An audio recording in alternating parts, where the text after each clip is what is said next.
right. Hello again, Avengers, and welcome to another exciting episode of Daily December 2023. This is day 25.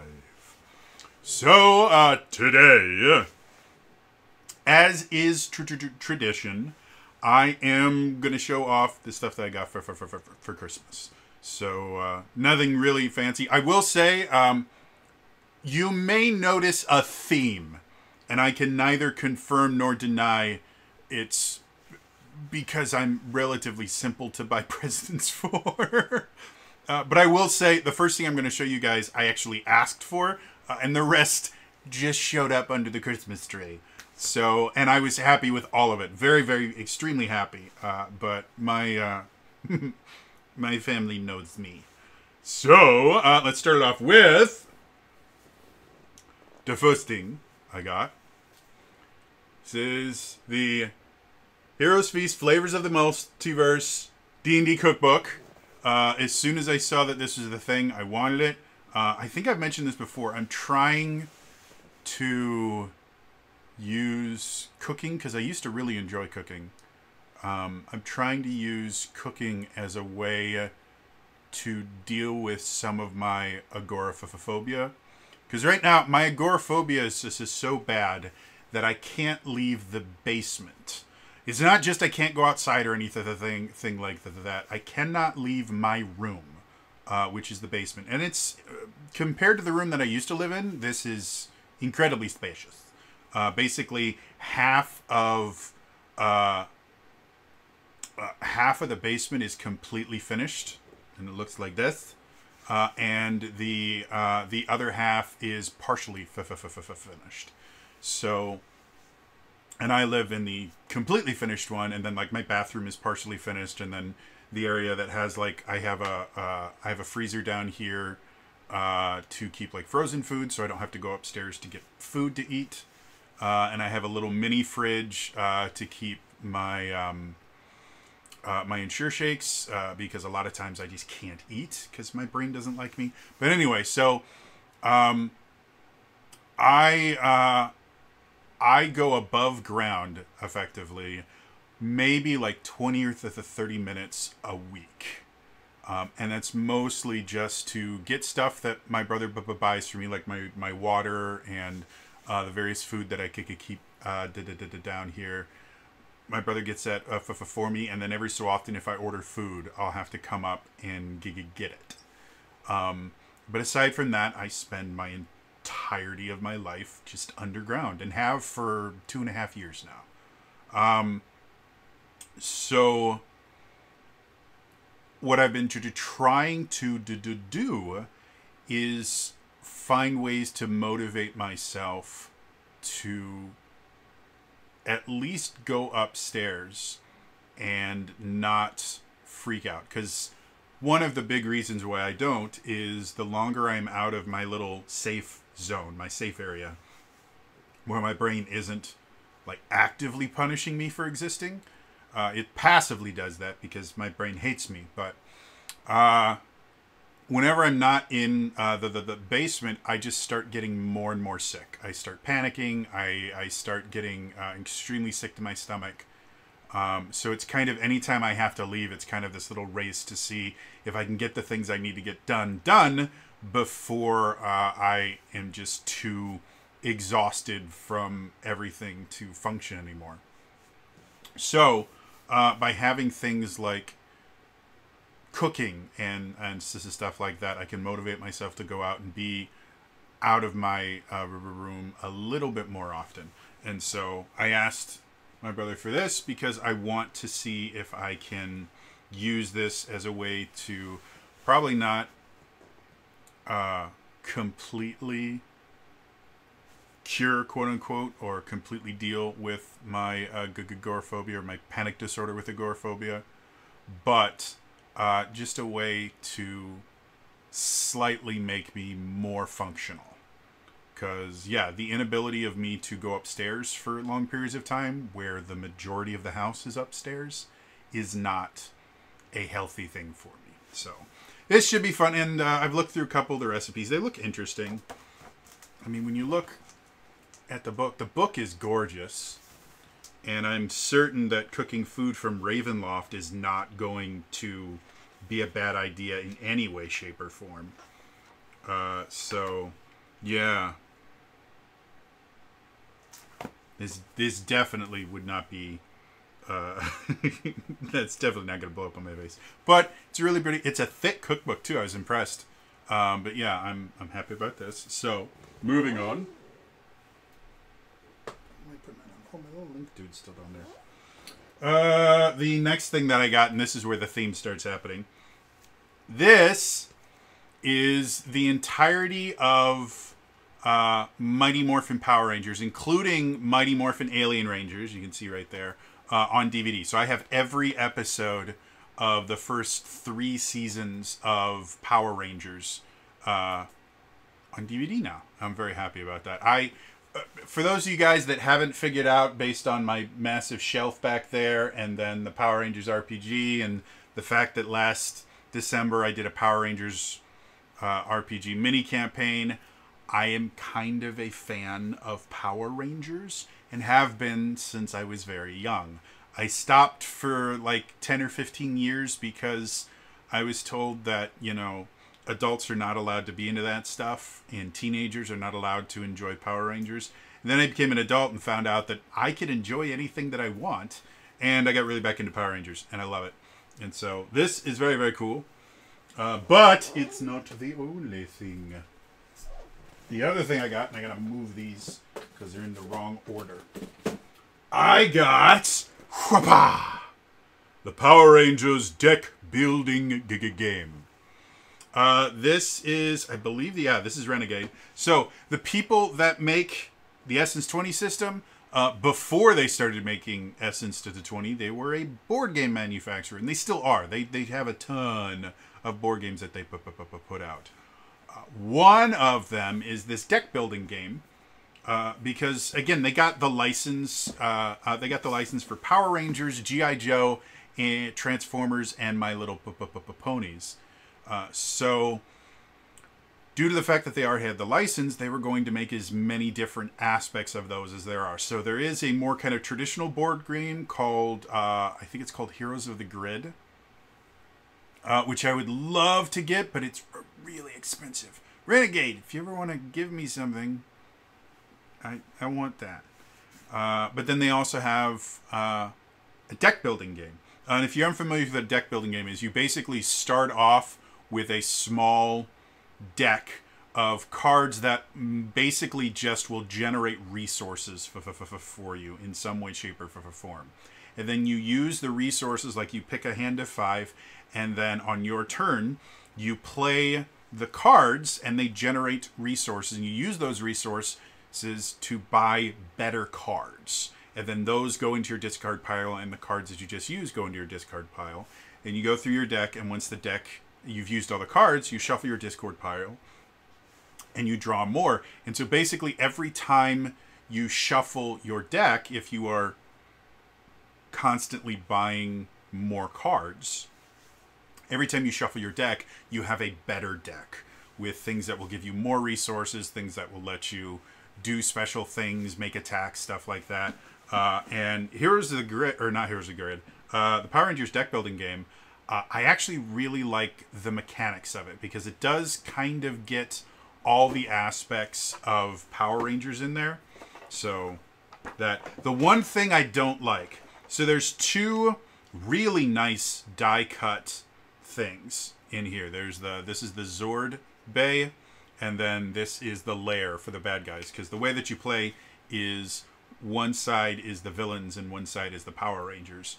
And so Power Rangers get Zords, and villains can put additional villains in their lair to get extra powers. And so that's how you become more powerful. However, there's nowhere in the box that these 2 things fit at all. So they just have to kind of sit on top and be awkward. Whereas everything else, they have this really nice, I'm going to try and do this without breaking these, they have this really nice organizer. And if they just had a small cutout wide enough, it would just need you know, to be wide enough for this to chill in there, because this could fit on top of it really easily, then this would be a perfect box. But they don't have anything like that. So these two really nice die cut pieces just have to jingle around the box.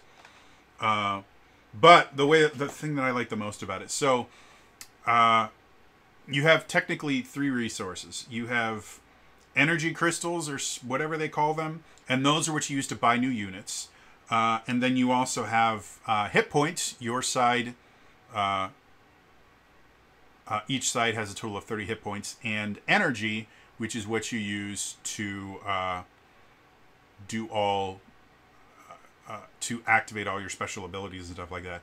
And the way that you track all that is they have these little things. You can see that's my energy up top, and then at the bottom, that's my health.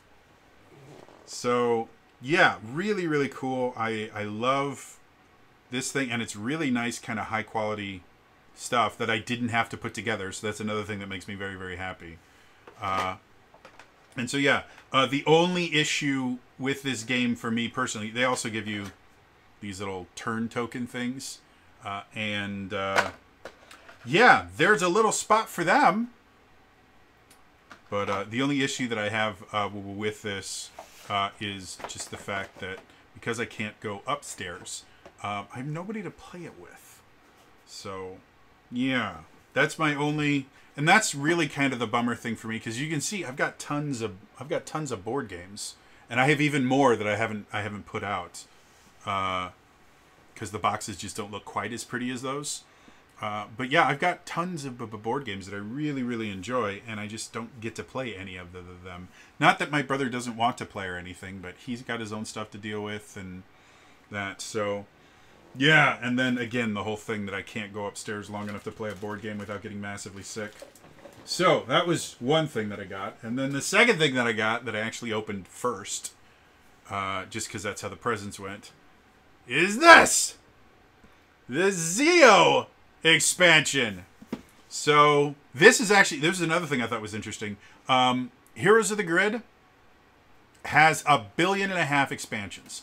They have so many different rangers and stuff like that. The deck building game has them as well. However, I believe most, if not all of them, require you to own the base game in order to use them. The Zeo expansion for the deck building game is a standalone expansion. You can play the entire game without owning the base game, or you can mix and match, which I'm a huge fan of.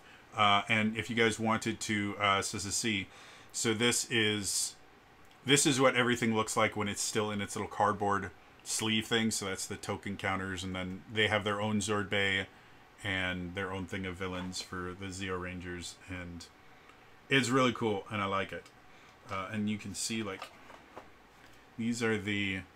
So each character has the unmorphed version, and then the morphed version, which I'm a huge fan of. And you've got your various Power Rangers. So you can see all the different Power Rangers for Zeo, and all of their unmorphed. And you start unmorphed, by the way.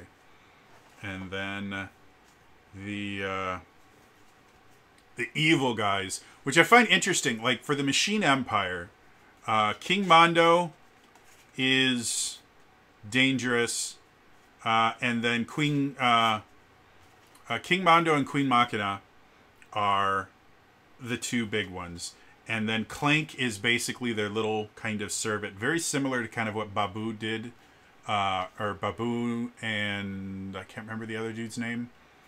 Not quite a Goldark type character. And then there is also Prince Gasket, who is this kind of short, chibi-looking guy for most of the series. But the version of Prince Gasket that they have here is this kind of upgraded, older form. And then they paired him with this princess that shows up later in the series as well. So they have the entire Machine Empire, and then they just have a random monster named Louis Kaboom, so that you can have an even number of heroes and villains to select from. I just thought it was weird that Louis Kaboom was the one, because I don't remember him being anything other than a monster of the week. We do that way because I like the Gold Ranger. I love the Zeo Gold Ranger, by the way. He is one of my favorite Rangers, aside from obviously most of the Tommy-based Rangers. He's just such a cool character, and he's like super fast. He has that cool Zeo staff, like the Zeo Ranger, and he had the Zeo Gold Ranger had such a cool. He had such a cool theme song. Yeah, man, I love that stuff. And again, when I was a kid, I remember, first of all, when the Power Rangers movie came out, it was massive. It shut down Los Angeles because there was, I think there was like a signing or something that was going on, and there were so many people trying to get to it that it literally shut down all of Los Angeles for like 3 or 4 hours because all the roads were completely packed and there was just a giant parking lot. So I remember that being this really, really cool thing. And then when Power Rangers Zeo happened, it was the first time that the Rangers had changed suits or anything like that. So it was this huge event, and there were these little mini episodes that were happening, and like everything was building up to this massive, amazing thing. And then Power Rangers Zeo premiered, and slight spoiler alert for a show that's what, 30 years old, 35 years old, something like that. When I think it was either the first episode of Zeo or the last episode of, I think it was the last episode of Mighty Morphin Season 3. Rito and Goldar had gotten into the basement of the command center and had set up a bunch of bombs. And the Machine Empire shows up and they kick Rita and Zed out, who had been the villains since the beginning. Rita was the first villain, and then Zed showed up to be her boss, and then they teamed up a little later, and it had always been Rita and Zed the entire time. And so these guys show up, and they are so bad that Rita and Zed just book it out of there and leave, and they wipe out the Power Rangers. They're nowhere near strong enough to be able to do anything to these Giga guys. It's just super, super rough. And so the Power Rangers are in a really bad spot. And they go into the command center, and the bombs go off, and they have to run away. And then the entire command center explodes. And it looks like Zordon's dead, and Alpha's gone, and it's so, so bad. And then the Rangers find the Zeo Crystal, and like Tommy picks it up, and then you hear this Zeo, and then there's a big flash, and their feet get stuck to the ground, and then the ground falls out from beneath them, and they just plummet, and eventually end up in this weird place that nobody recognizes. And then there's a wall of green slime that they go through, and then they're in the power chamber, and Zordon's gotten an upgrade, and Alpha looks amazing, and they have new powers and everything, and it was so epic. Because nothing like that had happened with the Power Rangers before. They had always just been the winners. Yeah, they got new Zords when the fish monster was able to take control of their old Zords. But that wasn't the worst thing in the world. And then the power coins got destroyed, and so they got some new ones for the ninja powers. And then they got turned into kids, and they brought the alien Rangers over. But it was always just kind of like, oh, well, this is the next thing they have to deal with. They never blew up the command center or seemingly killed off Zordon, who'd been there since the beginning. So, yeah, it's really cool. And Zeo's actually a really good season in general. There are a few episodes where, like, there was one where Rocky gets hooked on pachinko and basically gambling, but they couldn't call it gambling because it was a children's show in the 90s. So it was just that, oh, it's just this new game that's really, really fun. And people don't understand that pachinko machines are basically slot machines. So everyone's like, oh, yeah. And the reason they had to do that was the Japanese footage. The Japanese footage had a pachinko machine monster that they fought. And so to be fighting that, they had to introduce this pachinko machine. And they gave this kind of subplot to Rocky that he was having to deal with addiction, but they couldn't call it that. And so he was just really into this game and needed to learn, priorities. But, yeah. Anyway, so Christmas this year, pretty darn good. I had fun. I'm going to find a way to play my deck building game, even if I have to play it with myself. No. No.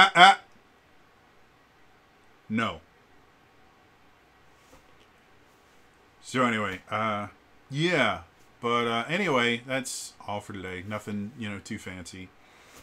In the comments down below, what stuff did you guys get for Christmas, if you celebrate? And if you don't, did you do anything special for this time of year? There's and there was the solstice recently. If that's your if that's your if that's your thing, God, I couldn't think of the word. So there's winter solstice. Obviously, Hanukkah happened, or may still be happening. I actually don't know when Hanukkah ends this year because I haven't been keeping track of that. And there's lots of other stuff that happen all around this time of year. So if there's anything fun or interesting that you've done, leave it in the comments down below. Otherwise, again, it's all for me today. I will see you guys in the next time. All right? Bye-bye. Oh, and also, we had steak for dinner. All right. Bye-bye.